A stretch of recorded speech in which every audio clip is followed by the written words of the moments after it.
Your thoughts, your feelings as you're going through that thing. I made a mistake. What are you thinking? Well, I was saying I made a mistake. I missed my brake. I say just hold on and try to save it. Got back on the back of the bike. As I was flipping through the air, as I was going through the air, I thought I had it saved. All of a sudden, my body starts going over forwards into a flip. I tuck my head and land so I won't land on my head, so I tucked. If you watch it, you can tell. Here he's coming from where he plans to go. Oh, this is great racing here. Another one of those split turns coming up. Ryan Dungey said he'd be more competitive against Tomac this week. He is. Wait a minute. Dungey slowing down. Does he have a bike problem? Dungey. Oh, no, I guess he just stalled it and either had to pump the electric starter button on the bike or bump it. Just lost power momentarily, and with it maintain the lead. Yeah, so we're thinking it could be maybe 14, 15 seconds now. And here he is, headed into the pits. I've never seen this happen before. Let's send it down to Kelly. Talk about practicing a pit stop on the fly. You see the mechanics working quickly, got the gas cap off. They're using 2 bottles to fuel it as fast as they can to refill it. Ryan Dungey already back on his way. We'll have to see where he comes out in this line. And just ahead of Alessi. Yeah, just ahead of Alessi, but Rattray's got him, but that... Keep it clean on this race. Oh! Brooks over the handlebars. A huge tumble for Larry Brooks. Looked like the rear wheel just kicked up over a jump. Can't find his motorcycle. He got his bell rung pretty well. I wonder if Larry maybe ought to just go find a cool place to sit in the shade for a few minutes. Here's another look. Well, he must have just hit a braking bump in there or something. That definitely caught me by surprise. I didn't think there was a bump that big there. Man, he hit his head, and then the bike hit him in the head, and Larry Brooks is a bit dazed by it all. Now having trouble getting things back. He wants to get back out there. That's the natural racer instinct. He wants to get back on the bike. And now here comes a helpful spectator over to save the day, to enable Larry Brooks to get back into the race. Here, I'll pick it up for you. Again, if you're not strong enough to pick up the motorcycle, I'm not sure you ought to be going back out there to try to maybe ride Larry it. ought to just give that spectator his helmet. You know, the guy has more enthusiasm right now. Maybe he changed his mind, and for that moment of hesitation, and Brooks is off! Oh, no, Marty, he goes tail over tea kettle.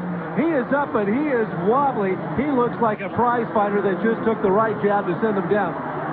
And Mike Craig looks back. Craig knows exactly what happened. He looked over his shoulders. Marty, that was unbelievable. He needed those inches so desperately that he took the ultimate dive.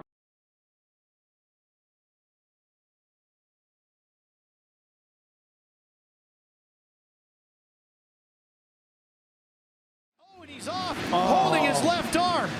The Asterisk medical crew there attending to him. Doc Podner right there. That could be that shoulder, guys, that he said it popped out. Something took a couple. Yeah, that's what they're working. Oh, how frustrating here for the points leader. Oh, man. I think I just saw it go back in. You got to be kidding me. And he's going back on the bike.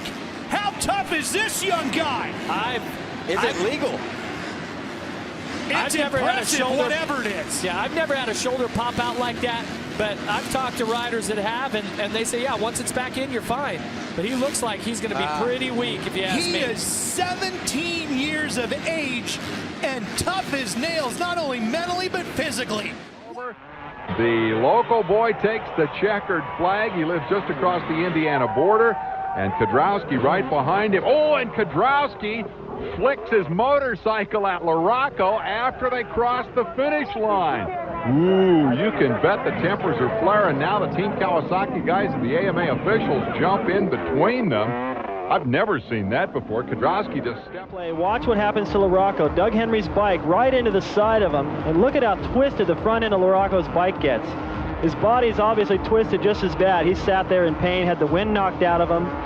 Well, Mike LaRocco Sr. has been feverishly working here on his son's motorcycle. They replaced the whole fork assembly, the front wheel, the triple clamps. The only thing that they haven't had to change here is the handlebars themselves. Obviously, you can see they are now trying to do some repairs on the rear of the bike. It looks like there might be a slight bend in the swing arm here in the Kawasaki pits. They're feverishly trying to get Mike LaRocco ready for the semi. Here, Mike. Got some problems. Well, you remember he got together with Mike Craig, and he must have bent the handlebars. You see right there is mechanic Pete Steinbrecher trying to straighten things out. Figure it's he'll gain more time by straightening it out and finishing the remaining laps than he would by riding around with it all twisted. And bad luck. He had this same problem in Minneapolis, I think, where he actually broke the handlebars and was unable to finish. But it looks like he's going to drop a lot of points tonight. What a mechanic won't go through. The straightest set of handlebars. Wes McCoy, the team manager, looking on. Well, he needs to get LaRocco's dad over there. Remember last week, LaRocco, I think he has a little more weight behind his kick.